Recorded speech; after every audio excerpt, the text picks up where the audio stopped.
Part 3, Swann in Love, Section 11. You'd need to pay me a lot of money before I'd let any of that lot set foot inside my house, Madame Verdurin concluded, gazing imperially down on Swann. She could scarcely have expected him to capitulate so completely as to echo the holy simplicity of the pianist's aunt, who at once exclaimed, "To think of that now! What surprises me is that they can get anybody to go near them. I'm sure I should be afraid. One can't be too careful. How can people be so common as to go running after them?" But he might at least have replied, like Forcheville, "Gad, she's a duchess. There are still plenty of people who are impressed by that sort of thing," which would at least have permitted Madame Verdurin the final retort, "And a lot of good may it do them." Instead of which, Swann merely smiled, in a manner which showed quite clearly that he could not, of course, take such an absurd suggestion seriously. Monsieur Verdurin, who was still casting furtive and intermittent glances at his wife, could see with regret, and could understand only too well, that she was now inflamed with the passion of a grand inquisitor, who cannot succeed in stamping out a heresy; and so, in the hope of bringing Swann round to a retractation, for the courage of one's opinions is always a form of calculating cowardice in the eyes of the other side, he broke in, "Tell us frankly now what you think of them yourself. We shan't repeat it to them, you may be sure." To which Swann answered, "Why, I'm not in the least afraid of the Duchess, if it is of the La Trémouille that you're speaking. I can assure you that every one likes going to see her. I don't go so far as to say that she's at all deep." He pronounced the word as if it meant something ridiculous, for his speech kept the traces of certain mental habits which the recent change in his life, a rejuvenation illustrated by his passion for music, had inclined him temporarily to discard, so that at times he would actually state his views with considerable warmth. "But I am quite sincere when I say that she is intelligent, while her husband is positively a bookworm. They are charming people." His explanation was terribly effective. Madame Verdurin now realized that this one state of unbelief would prevent her little nucleus from ever attaining to complete unanimity, and was unable to restrain herself in her fury at the obstinacy of this wretch who could not see what anguish his words were causing her, but cried aloud from the depths of her tortured heart, "You may think so if you wish, but at least you need not say so to us." "It all depends upon what you call intelligence." Forcheville felt that it was his turn to be brilliant. "Come now, Swann, tell us what you mean by intelligence." "There!" cried Odette. "That's one of the big things I beg him to tell me about, and he never will." "Oh, but " protested Swann. "Oh, but nonsense," said Odette. "A water butt?" asked the doctor. "To you," pursued Forcheville, "does intelligence mean what they call clever talk? You know, the sort of people who worm their way into society?" "Finish your sweet, so that they can take your plate away," said Madame Verdurin sourly to Saniette, who was lost in thought and had stopped eating. And then, perhaps a little ashamed of her rudeness, "It doesn't matter, take your time about it, there's no hurry. I only reminded you because of the others, you know. It keeps the servants back." "There is," began Brichot, with a resonant smack upon every syllable, "a rather curious definition of intelligence by that pleasing old Anarchist Fenelon." "Just listen to this!" Madame Verdurin rallied Forcheville and the doctor. "He's going to give us Fenelon's definition of intelligence." "That's interesting. It's not often you get a chance of hearing that." But Brichot was keeping Fenelon's definition until Swann should have given his own. Swann remained silent, and by this fresh act of recreancy spoiled the brilliant tournament of dialectic which Madame Verdurin was rejoicing at being able to offer to Forcheville. "You see, it's just the same as with me," Odette was peevish. "I'm not at all sorry to see that I'm not the only one he doesn't find quite up to his level." "These de la Trémouilles whom Madame Verdurin has exhibited to us as so little to be desired," inquired Brichot, articulating vigorously. "Are they by any chance descended from the couple whom that worthy old snob, Sévigné, said she was delighted to know, because it was so good for her peasants? True, the marquise had another reason, which in her case probably came first, for she was a thorough journalist at heart, and always on the lookout for copy. And in the journal which she used to send regularly to her daughter, it was Madame de la Trémouille kept well informed through all her grand connections, who supplied the foreign politics." "Oh dear, no. I'm quite sure they aren't the same family," said Madame Verdurin desperately. Senyette, who ever since he had surrendered his untouched plate to the butler had been plunged once more in silent meditation, emerged finally to tell them, with a nervous laugh, a story of how he had once dined with the Duc de la Trémouille, the point of which was that the Duke did not know that Georges Sand was the pseudonym of a woman. Swann, who really liked Senyette, felt bound to supply him with a few facts illustrative of the Duke's culture, which would prove that such ignorance on his part was literally impossible. But suddenly he stopped short. He had realized, as he was speaking, that Senyette needed no proof, but knew already that the story was untrue for the simple reason that he had at that moment invented it. The worthy man suffered acutely from the Verdurins always finding him so dull, and as he was conscious of having been more than ordinarily morose this evening, he had made up his mind that he would succeed in being amusing at least once before the end of dinner. He surrendered so quickly, looked so wretched at the sight of his castle in ruins, and replied in so craven a tone to Swann, appealing to him not to persist in a refutation which was already superfluous, "All right, all right. Anyhow, even if I have made a mistake, that's not a crime, I hope," that Swann longed to be able to console him by insisting that the story was indubitably true and exquisitely funny. The doctor, who had been listening, had an idea that it was the right moment to interject "Ce non est vero," but he was not quite certain of the words, and was afraid of being caught out. After dinner Forcheville went up to the doctor. "She can't have been at all bad looking, Madame Verdurin. Anyhow, she's a woman you can really talk to. That's all I want. Of course she's getting a bit broad in the beam, but Madame de Crécy, there's a little woman who knows what's all right. Upon my word and soul, you can see at a glance she's got the American eye, that girl has. We are speaking of Madame de Crécy," he explained, as Monsieur Verdurin joined them, his pipe in his mouth. "I should say, as a specimen of the female form, I'd rather have it in my bed than a clap of thunder." The words came tumbling from Cottard, who had for some time been waiting in vain until Forcheville should pause for breath, so that he might get in his hoary old joke, a chance for which might not, he feared, come again if the conversation should take a different turn. And he produced it now with that excessive spontaneity and confidence which may often be noticed attempting to cover up the coldness, and the slight flutter of emotion inseparable from a prepared recitation. Forcheville knew and saw the joke, and was thoroughly amused. As for Monsieur Verdurin, he was unsparing of his merriment, having recently discovered a way of expressing it by a symbol different from his wife's, but equally simple and obvious. Scarcely had he begun the movement of head and shoulders of a man who was shaking with laughter, than he would begin also to cough, as though, in laughing too violently, he had swallowed a mouthful of smoke from his pipe.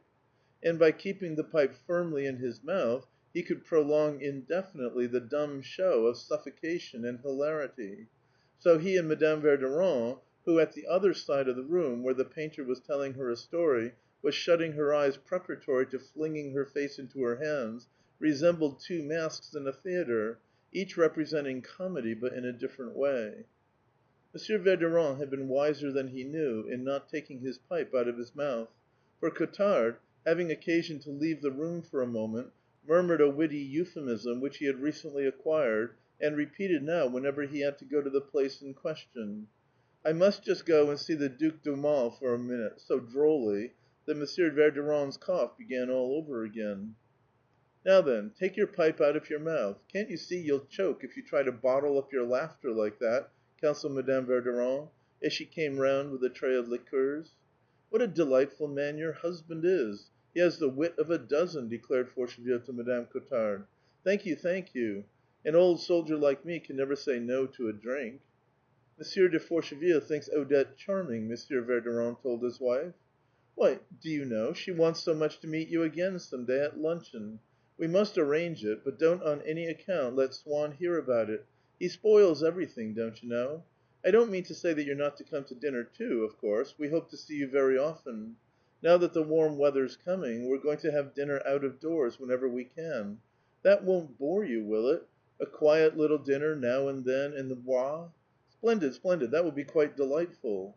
"Aren't you going to do any work this evening, I say?" she screamed suddenly to the little pianist, seeing an opportunity for displaying before a newcomer of Forcheville's importance at once her unfailing wit and her despotic power over the faithful. "Monsieur de Forcheville was just going to say something dreadful about you," Madame Cottard warned her husband as he reappeared in the room.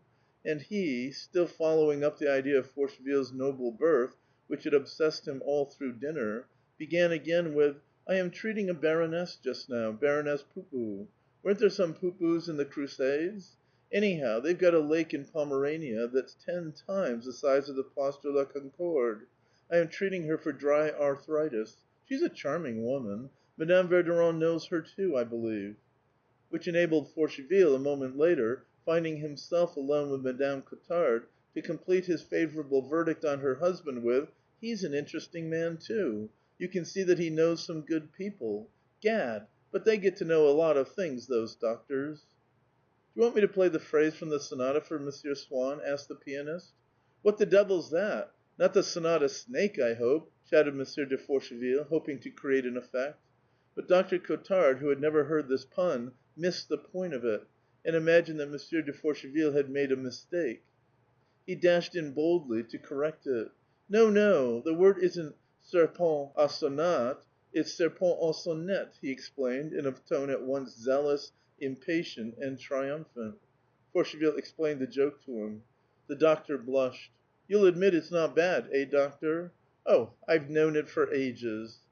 Then they were silenced, heralded by the waving tremolo of the violin part, which formed a bristling bodyguard of sound 2 octaves above it, and, as in a mountainous country, against the seeming immobility of a vertically falling torrent, one may distinguish 200 feet below the tiny form of a woman walking in the valley.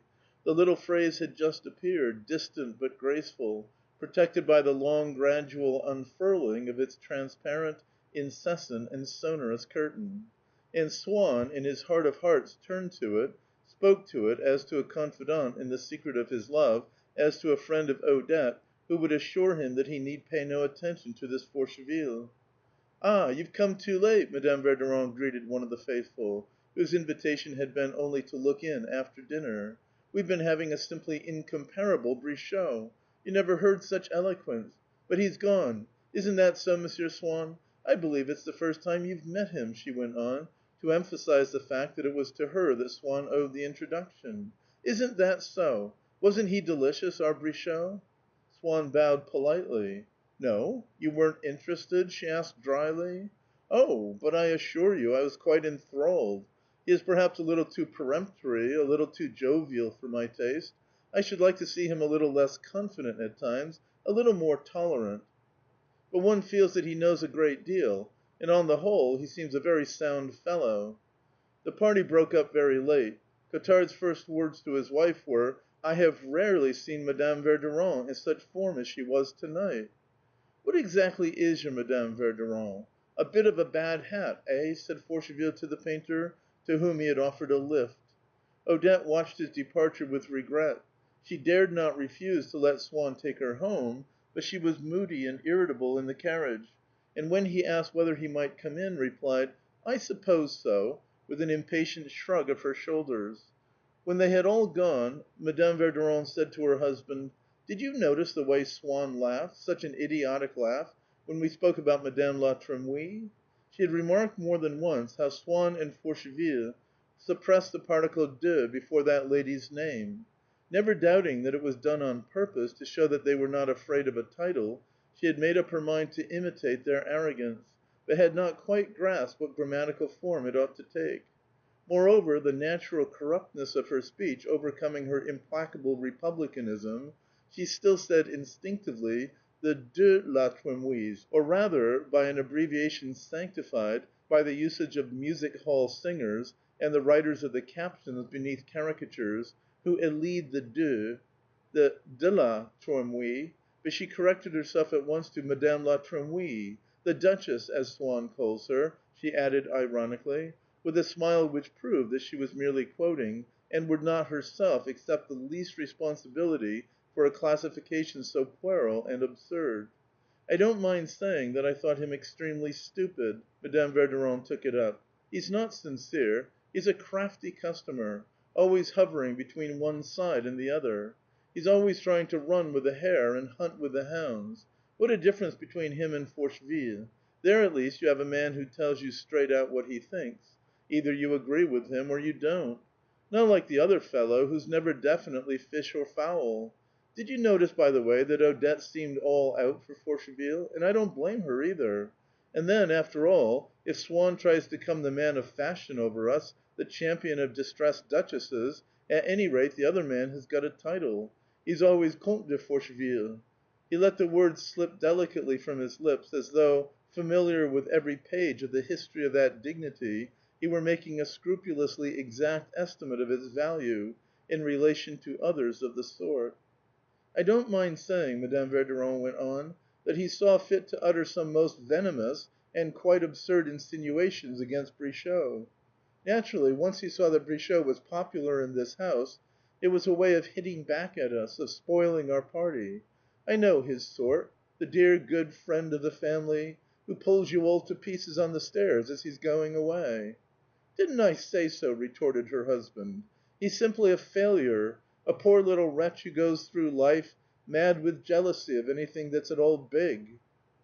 Had the truth been known, there was not one of the faithful who was not infinitely more malicious than Swann, but the others would all take the precaution of tempering their malice with obvious pleasantries, with little sparks of emotion and cordiality, while the least indication of reserve on Swann's part, undraped in any such conventional formula as, "Of course, I don't want to say anything," to which he would have scorned to descend, appeared to them a deliberate act of treachery.